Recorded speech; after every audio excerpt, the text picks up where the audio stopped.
Welcome to Legal 123s with ByrdAdatto. Legal issues simplified through real client stories and real-world experiences. Creating simplicity in 3, 2, 1. Welcome back to another episode of the Legal 123s with ByrdAdatto. I'm your host, ByrdAdatto, my co-host, Michael Byrd. Thanks, Brad. As a business and healthcare law firm, we meet a lot of interesting people and learn their amazing stories. This season, we are in the sophisticated season of a business, Brad. Ooh. Our theme this season is buying and selling a business. Yes, and the buying and selling business is just one of the several seasons of business. And Michael, for the last time this year, for those who don't know, what are the other seasons? I can't believe I've said this so many times. Yes. It's almost with a little tear as I share.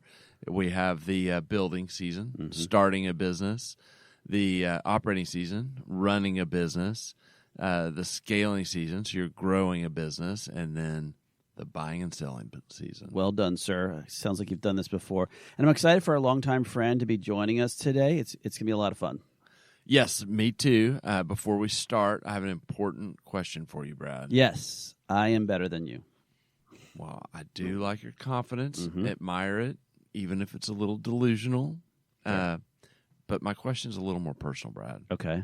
Has your family been hit with lice in the past? We have not. We've actually dodged that lice bullet more than once. How about you?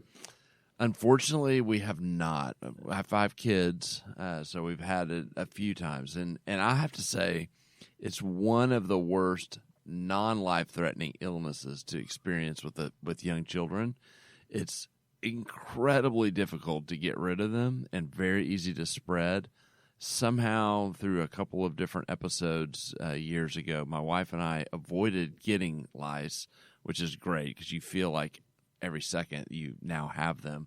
But it would spread to the other kids, and then with one of our daughters who has incredibly long hair, we thought they'd be gone, and they would come roaring back, and that happened just 2 times. Oh, no. Yeah. And the last time we had a lice scare, my kids were much younger.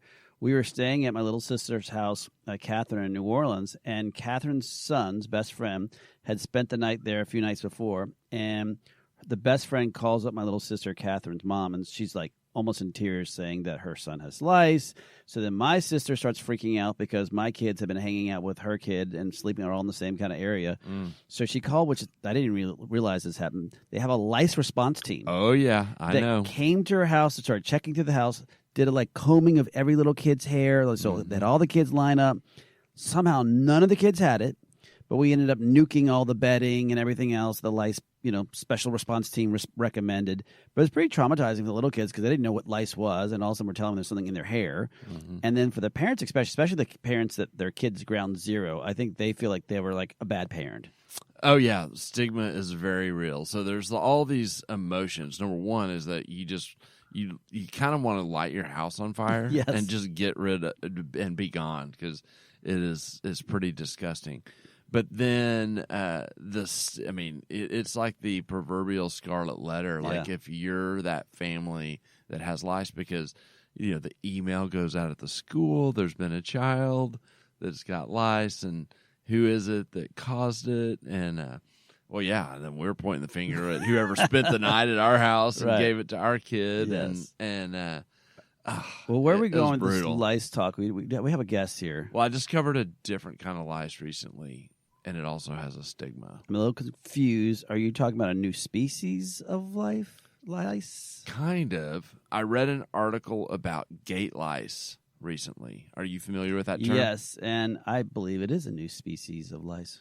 Yeah, this is a term used to describe people who try to board an airplane before it's their turn to board. Yeah, and apparently it's upsetting a lot of the business travelers and those who pay extra money to board the plane first.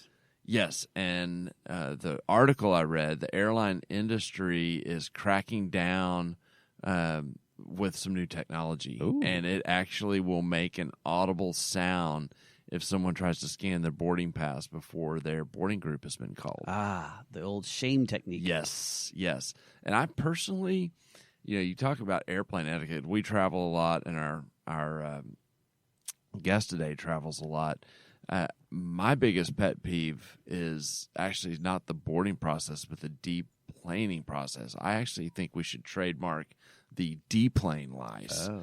And that's the person who rushes to get off the plane and does not wait patiently for everybody to get off in order.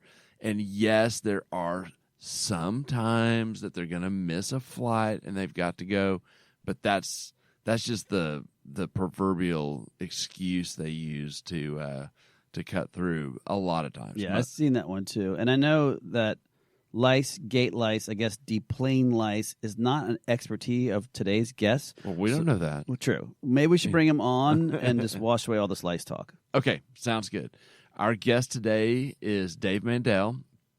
A little bit of his background. Number one, this is a second-time guest on our podcast, and we've been on his. We'll talk about that in a moment. Dave, his background, he graduated from Harvard. Did you graduate from Harvard? I did not graduate from Harvard, but I did graduate from college. Well, there you go. That counts. He went to UCLA School of Law. I did not go to UCLA School of Law either. Yeah, okay. And he went to UCLA to get his MBA. Dave is a partner with OJM Group. It's a wealth management group with a heavy focus on working with doctors, dentists, and other healthcare providers. So, yes, we swim in the same waters. We've worked with and known Dave for many, many years and spoken together multiple times and written together. Dave really has a passion for education. He's authored many books on asset protection and general wealth management, been on national publications, all the media stuff. And then, like I said, we're on the circuit speaking together often at medical conferences, and we'll learn a little bit more about this. But we actually are in his latest book, which is pretty exciting. Hot Attorneys? It was making fun of you. Like it was a calendar of hot attorneys? It was the calendar, yes. Yeah. Awesome. And Dave has his own podcast, the OJM Group podcast. You can find it on wherever you kind of enjoy your podcast, and we've been a guest a few times on his podcast as well. Welcome. It's enjoyable to be here, and I am excited to learn more about plane etiquette. I do travel a lot like you, so I like the idea of a sound going off when people are trying to board when they shouldn't be. So you're not a fan of the gate lice, is what I'm hearing. I'm not at all. No. Yes. Welcome to the club, sir. Yep. Yes. Oh, awesome. We're so glad you're back again. And for the audience members that didn't hear you the first time or don't otherwise know you from all your other educational materials that are out there, I'd love for you to first introduce the OJM Group, and then let's talk a little bit after that about your new book that's out. Great. Yeah. So OJM Group is a wealth management firm. We help folks build and build their wealth for whatever financial goals they have and save taxes along the way. We've been in business 17 years, but myself and a couple of the founding partners, we were really working with clients more than 30 years. And we've got young partners too, which is great, folks in their 40s and 30s. So we've got a good future ahead of us. Two things were kind of similar to, I would say, ByrdAdatto in theory in terms of how we approach things from the wealth management side. One is, we're multidisciplinary. We've got people who can handle different areas like you guys have, different specialties within the firm. So my background is as a lawyer, right? That's one of the reasons you guys like me, I guess. We're all on the same hot attorney calendar from back in the 90s, maybe. But Carol, my partner, she's a CPA. Jason, who is an insurance expert. We've got qualified plan people. We've got money managers. We've got certified financial planners all under one roof. So that we're also content creators like you folks, whether our own podcast that you guys have been on and some of your partners have been on, the books, that stuff we've written together is speaking. The other thing is that, you guys are really innovative in how you work with your clients. You're not typical attorneys just billing by the hour. You've found ways that work for docs and businesses to engage you and you to deliver what they need in a way that makes economic sense with your programs. And we've tried to do that ourselves. We have a pretty robust planning process. That's a flat fee process that most clients start with us. We might get a client who's referred in by somebody who we're managing their assets, and they come and say, hey, I want you to manage my money, and we'll work with them on that basis. But most clients come to us, they need help. They want to build a relationship. They're not ready one meeting to like turn over their investments. So let's take them through a diagnostic process for a flat fee that they can understand and know what they're committing to. And docs seem to like that. We've been doing that for hundreds and hundreds of physicians for 17 years. So a little bit about us. I think you called us when we were on your podcast lawyerpreneurs, which I've never heard that term. So I guess that's you as well, although you've also got accountantpreneurs as well. Yeah, that's right. That's other right. disciplines. Yeah, that's right. Awesome. Somebody trademark that. You guys get on that. Yeah, we're working on it. Right next to our deep planning license. Yes. Yeah. Well, talk to us about your book. Yeah. The one that we're, Brad believes that we're in as a, for our good looks. You are in, but not photos. So I'll, for those of you watching, and some of you may be listening, here's what it looks like. It's depending how you define it, our 12th or 15th book. I wrote a book called The Doctor's Asset Protection Guide in 1998. So 27 years of writing. And this is definitely our best for a couple of reasons. One, we just get better at what we do. And if you see that, you can see this is about 250 pages of written material. But what makes it really unique and why we actually call it a playbook, it is called Wealth Strategies for Today's Physicians, a multimedia playbook. That's the subtitle, is that it actually has within it QR codes if you're using the hard copy, or links if you're using a PDF or ebook version, to 90 different pieces of audio and video. Oh wow! And a number of those audios are interviews we've done with you and other podcasts. So not only are you getting the expertise of OJM in the different areas, but you're really leveraging, if someone is really more a listener or a viewer rather than a reader, they've got 90 pieces of things they can go to. And it goes beyond just the expertise of OJM to folks like you, to investment bankers, to other CPAs, to practice managers, to fellow physicians. About of those 90 videos and audios, at least 30 are clips from interviews of other docs talking about challenges they've gone through, whether it's in investing or insurances, or we're managing their practice or estate planning and how they handled it. And so people can learn from each other. And that's not really something I've seen out there in the physician space with books. So we're excited about it. And yes, you guys are part of it. Yes, I love it. That's a really cool idea, by the way. And Michael, I have an idea for a book that we need to put together. Multidisciplinary. Oh, wait. Yeah, we'll talk about it later. Yeah. Well, Dave, as Michael kind of introduced the show, this season we have been focusing on the buying and selling of a practice. And, after a physician, they sell their practice, a lot of times this is like one of the biggest cash events of their life. It could be for a lot of these doctors, depending on they're being bought by private equity, it could be life-changing money for them. And with your unique background as an attorney, as you said earlier, and a wealth advisor, talk about the things a physician or a seller should be thinking about when they have that big cash event from a wealth management perspective. Yeah, and I'm going to answer that. The one thing I forgot to mention on the book is that anybody watching this or listening to this can get it for free. So we'll put in the show notes a link and a code. People buy it every day in our bookstore, but because I like Brad and Michael, and we're part of the community here, we're giving the book out for free. So we'll make sure you guys get a code you can check out and get that. Awesome. So take advantage of it if it's something that you might like. Now, to your answer. Yeah, like you guys, we've seen, private equity come in, maybe originally in pain management, derm 12 years ago, whatever it was, and grow through different areas. The main question that we come in at OJM to answer, or that we should be answering before the transaction, when they have a sense of what the multiple and the EBITDA and what the deal might be, is it life-changing, right? Yeah. Brad, you said it could be, right? And that is a huge if. And we'll talk about maybe as we go through this interview, things like taxes and things that people don't remember that are part of the deal. But when someone thinks they may be doing a transaction, Our role is to say, okay, let's assume you get this deal. This is even before the LOI or as you're going down with folks like you, the business and the transaction. We're working with the doc and their spouse, if they're married, to say, okay, if the numbers come in, let's model this out. Because typically, yes, there's a lump sum, less taxes, but there's also going to be a reduction in income.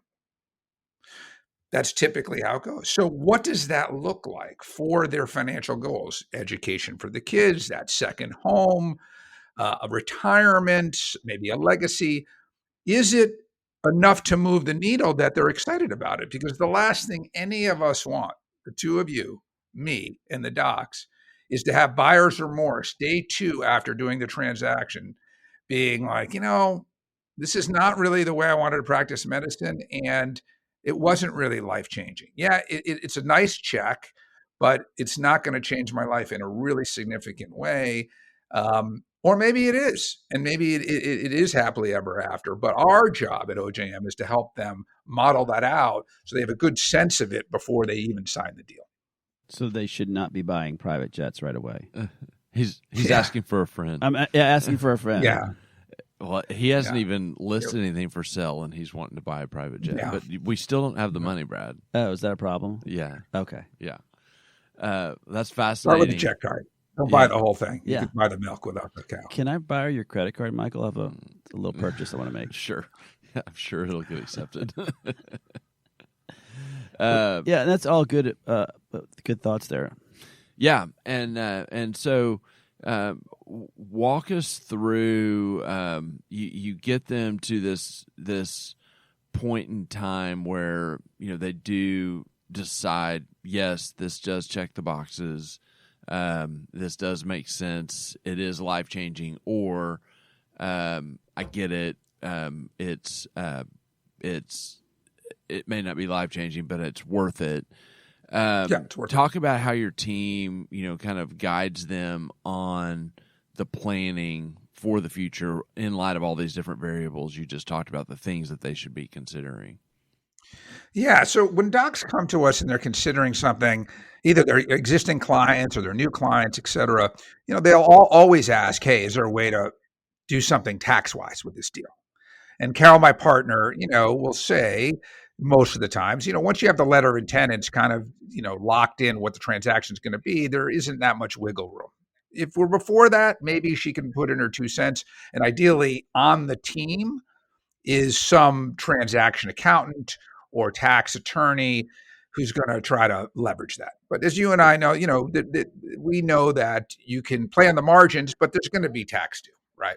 Okay, so that's that. Now, if they have other side hustles or other businesses or other opportunities to do some tax things like charitable or qualified plans and other things, we're going to look at that too. That's number one. Number two is once we know the dollars are coming in, we want to my area of expertise on the team is asset protection. So let's make sure that we structure that large lump sum and any other assets that were sitting there before in a way that reduces their exposure to malpractice or the kid's car accident or family or friends suing the family because their kids got lice. Any sort of liability would be something to be concerned about. So let's do the right thing and get those in the right structures so they have a level of asset protection. And then there's the blocking and tackling of managing those assets. Sometimes they want to, and again, I can go into case studies and stories, clients want to buy the jet card, do something, with on vacations, or do something charitable, or or buy the boat, or whatever it is. And we're, it's their money, so we're advising them, but we're also like sitting on their shoulder, thinking about life expectancy. Married couple could be in their 70s, 80s, 90s, 100, et cetera. This transaction could be in their 40s or 50s. So we've got to think long term, and part of our role is to help them, allow them to give them permission to spend a bit and go a little crazy, but also be thinking long term. And that's being the quarterback. You guys are Texans, so that's being the quarterback of their financial life. Right. That's quick question for Brian. I know you have a question too, but just the 30-second context for our audience who are not familiar with the term, talk about what asset protection is, just as a concept. Sure. Yeah. So asset protection is a discipline of law, but it also involves insurance and financial areas. And the goal is very simple: to protect assets that a client may own from future potential liability. And that could be malpractice. That's what's mostly on the mind of docs, but it could be employee claims. You guys could tell stories of all different ways people can get in trouble liability wise.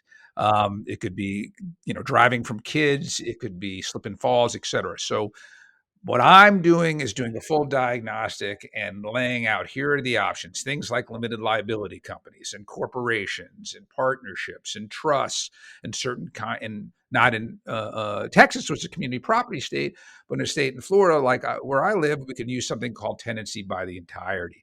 If you're married, to protect against. So there's lots of different tools. We go through them in the book, which you can get for free. And it's not one size fits all.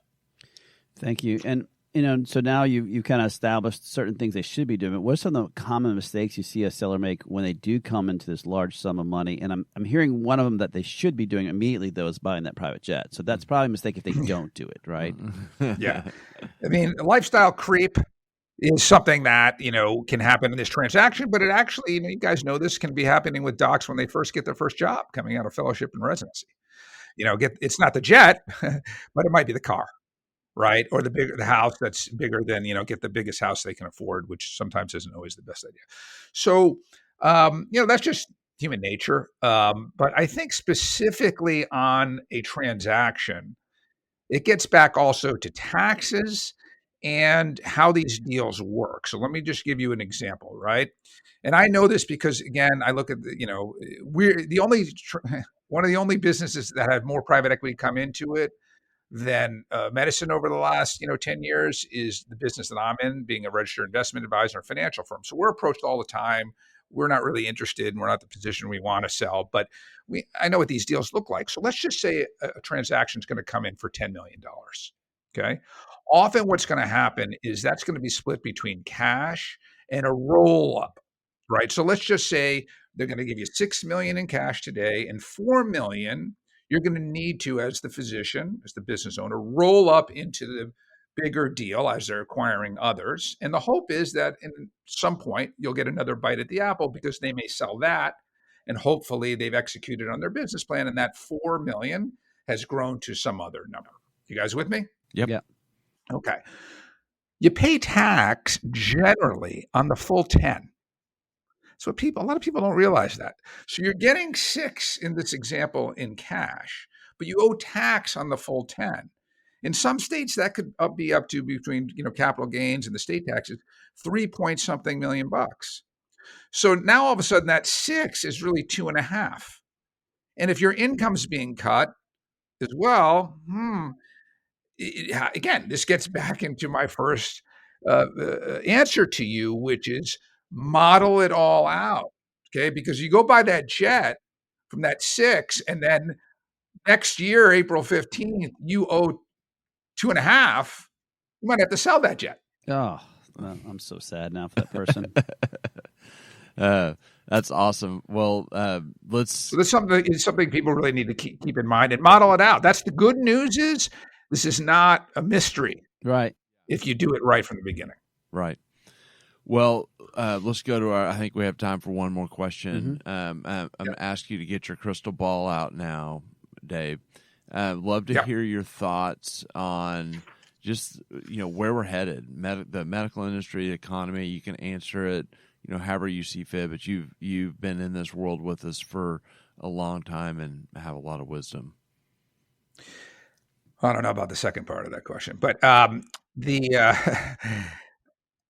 what I see is, especially with younger docs coming up, is a real interest. We'll get back to this term, doctorpreneurship. I see a lot of physicians who may be employed now. They may be part of large groups. They don't have the flexibility and like we were coming up in our practices where most docs, have their own practice. And there's still plenty who do or have med spas, et cetera. But even that is a passion of entrepreneurship. The reason they have the med spa, the reason they have gone, like my brother, who's a solo cardiologist, not many of those around anymore, is because they want to have their own shop.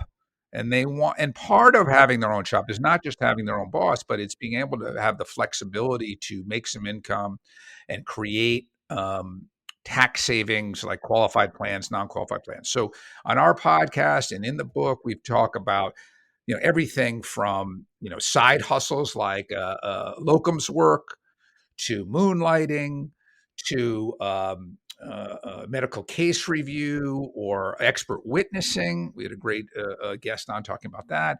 Lots of different ways that docs are trying to leverage their knowledge to make money outside of traditional clinical practice.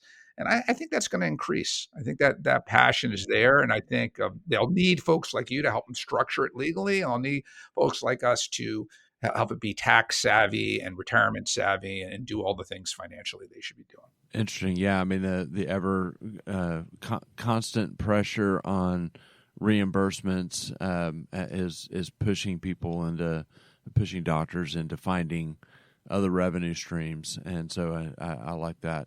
Well, we're out of time. Man, I went by too fast. Appreciate you joining us on the Legal 1-2-3s with ByrdAdatto. It's flew by. We're grateful for you, Dave. And what we'll do next is go into break, and Brad and I'll come back with a little legal wrap up. Thank you. That was great. It's great to be here. Many business owners use legal counsel as a last resort rather than as a proactive tool that can further their success. Why? For most, it's the fear of unknown legal costs. ByrdAdatto's Access Plus program makes it possible for you to get the ongoing legal assistance you need for one predictable monthly fee. That gives you unlimited phone and email access to the legal team, so you can receive feedback on legal concerns as they arise. Access Plus, a smarter, simpler way to access legal services. Find out more. Visit ByrdAdatto.com today. Welcome back to Legal 1-2-3 with ByrdAdatto. I'm your host, ByrdAdatto, with my co-host, Michael Byrd. Now, Michael, this season, our theme has been buying and selling a business. Yes. And we just had a great conversation with Dave about what's going on in the M&A world, but more importantly, how he sees it from asset protection planning and other aspects of a entrepreneur physician. Yeah. What are some thoughts that you had? Yeah, I liked at the very end when we asked him to get out the crystal ball. It resonated with me when he was talking about just the entrepreneurial physician continuing to kind of expand beyond their day job of whatever they're doing, to treat patients. I think he called it side hustles when he referenced his book, and it resonates because we see that, and I think I even mentioned to him that there's pressures. Usually, it may be decreasing reimbursements, but otherwise, and my only kind of I'd like both of us to kind of pull the thread there a little bit. One of the things that I thought of is you have to look at your employment agreement if you're an employed physician. Sure. Because there will be provisions that talk about, won't use the word moonlighting, but it'll be basically, what are your boundaries for being able to go do these side hustles? And we've seen major problems arise where physicians haven't looked and then they have done something, and or they don't negotiate that on the front end, and then all of a sudden they're like, yeah, I'm ready to go open my med spa, and they realize that their employed contract with the hospital would prevent them from doing that, and they can't get the consent. So, and even if you're a partner in a practice, there may be some restrictions on how you spend your time and whether you have to bring your partners along. And so it's really important to first understand kind of your business obligations under your contracts before you go down that road. Yeah. And two real quick points since we're almost out of town. Number one, just because you're insured by that employer does not mean that that same malpractice will carry over. So if you are doing a side hustle, make sure you have that done correctly. And two, obviously compliance is the number one thing you should be considering, which is if I go over there, am I violating state laws? Am I violating federal laws? Because there are a lot of rules that have to do with the ability to refer back and forth between the different entities you're employed by or other entities you may be working by. So just make sure you run that through counsel first that understands that. But Michael, that is all the time we have for the season. Yeah. Well, guess what? Today, we're releasing this on Christmas Day. As such, ByrdAdatto team wishes all our fans a very Merry Christmas and a Happy New Year. Our next show will be next year, Michael, in 2025 when we launch Season 19. And until then, enjoy the holidays. Thanks again for joining us today. And remember, if you like this episode, please subscribe, make sure to give us a 5-star rating, and share with your friends. You can also sign up for the ByrdAdatto newsletter by going to our website at ByrdAdatto.com.